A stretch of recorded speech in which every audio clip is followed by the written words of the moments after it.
కన్నా కమ్మాగుంటయంట లేక లేక నేను ఫోను చేస్తే నువ్వు హల్లో అన్నవంటే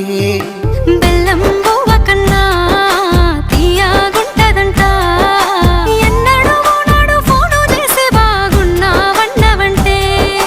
ఏడాది ఎండల్లో ఉంటేనై మోస్తున్నా నా బతుకు కష్టాలని పిల్లని చెయ్యి పట్టాలని నల్లని సీకట్లో ఒకదాన్నే కూసున్న దిక్కులేని పచ్చినయ్యి బావా నువ్వెప్పుడొస్తావని ఏళ్ళైపోతుంది పిల్ల ఎన్నెలొచ్చింది మన బతుకులా ఏలైపోతుంది పిల్ల ఏలు వట్టంగా వస్తున్నాయా ఇన్నాళ్ళ ఎడబాటు ఎడవాసిపోతుందిలే